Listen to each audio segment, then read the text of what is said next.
Lecture के अंदर एक नया क्वेश्चन मैं लेके आया हूँ जो इक्विवेलेंट रेजिस्टेंस से है। इस टाइप के क्वेश्चंस जनरली नीट के अंदर हमेशा पूछा जाता है इक्विवेलेंट रेजिस्टेंस से। तो इस क्वेश्चन को सॉल्व करते हैं। इस क्वेश्चन में बोला है what will be the equivalent resistance between the point A and D. ये आपका ए पॉइंट है कि ये डी पॉइंट है।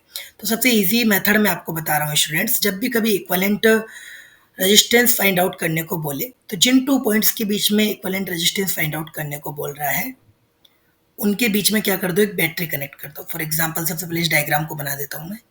ये 10 ओम का रेजिस्टेंस यहाँ पे है एंड फिर से 10 ओम का रेजिस्टेंस है एंड फिर एक 10 ओम का रेजिस्टेंस है एंड यहाँ पे फिर से एक 10 ओम का रेजिस्टेंस है और यहाँ पे फिर से आपका 10 ओम का रेजिस्टेंस है और यहाँ फिर से एक 10 ओम का रेजिस्टेंस है, 10 ओम एंड 10 ओम रेजिस्टेंस। ठीक है, ये ए पॉइंट था, ये बी पॉइंट था एंड ये सी पॉइंट था एंड ये डी पॉइंट था।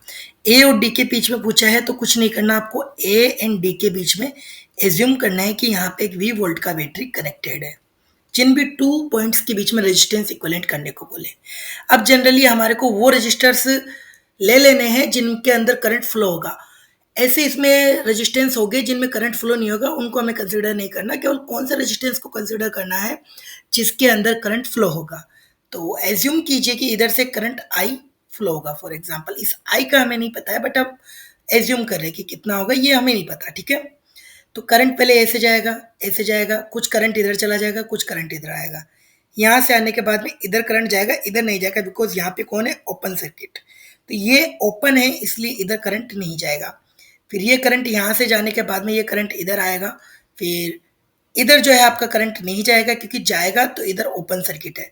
फिर जो पूरा का पूरा करंट है यहाँ से आने वाला वो नीचे आ जाएगा। फिर ये करंट और ये करंट मिलके और इधर की तरफ चला जाएगा। ठीक है, डी में।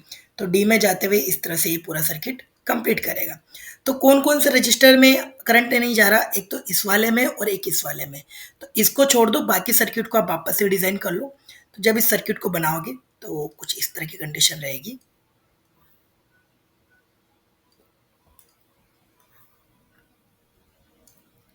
यहां पे अगर देखोगे तो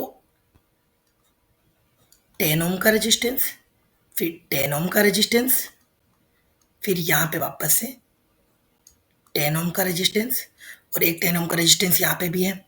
तो यहाँ पे हम लगा देंगे, ये वापस यहाँ पे कितना है, 10 ओम का रेजिस्टेंस। इधर कोई था नहीं तो इस तरह से हो गया, ये वाला कैंसिल आउट हो गया। यहाँ पे 10 ओम का रेजिस्टेंस है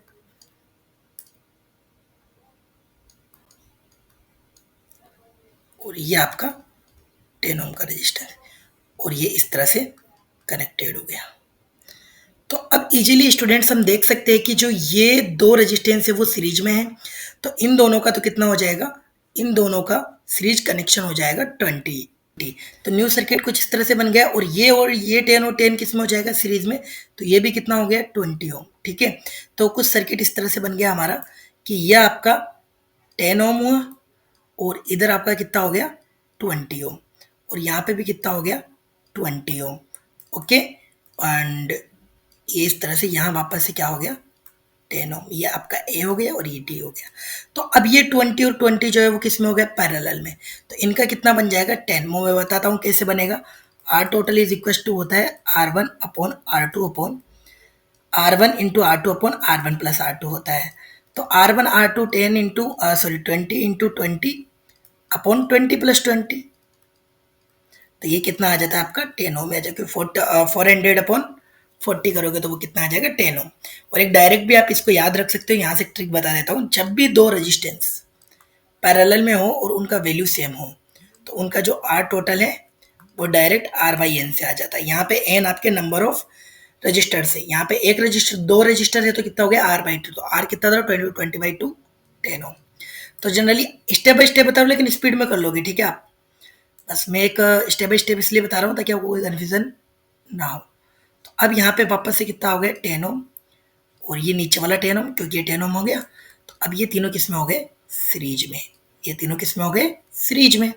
तो सीरीज का तो आपको डायरेक्ट पता ही है। तो R A B equal to कितना आ जाएगा, डायरेक्ट ऐड कर दो, 10 plus 10 plus 10, 10 plus 10 plus 10 equal to कितना हो गया, 30 ओम। इस टाइप के क्वेश्चन जनरली पूछे जाते हैं, बिकॉज इसमें बच्चे जो मिस्टेक यहाँ पे करेंगे वो ये है कि उन दोनों रजिस्टर्स के कारण वो कंफ्यूज हो जाएंगे और उनमें से किसी एक को भी अगर ऐड कर लिया तो आपका आंसर चेंज हो जाएगा। इसलिए इसमें कौन सा ऑप्शन राइट होगा स्टूडेंट्स? इसमें आपका सी ऑप्शन राइट होगा। तो ये आपका क्वेश्चन हो गया। ठीक है, तो इस टाइप के जो भी क्वेश्चन आएंगे सो उसको आप इजीली लगा सकते हो इस मेथड से। जनरली कुछ नहीं करना, एक बैटरी लेना है, एज्यूम करना है बी वोल्ट की बैटरी, और जिन पॉइंट्स के बीच में बोले उन पॉइंट्स के बीच में लगा दो। किसी भी टाइप का क्यों ना क्वेश्चन हो, कोई भी कितना भी हार्ड क्वेश्चन क्यों ना हो रेजिस्टेंस का, इक्विवेलेंट रेजिस्टेंस का, वो इजीली फाइंड आउट हो सकता है इस मेथड से। सो आई होप ये क्वेश्चन आपको इजीली समझ में आया होगा। And all the best for NEET 2025 जो आपका कल होने वाला है। Thank you so much.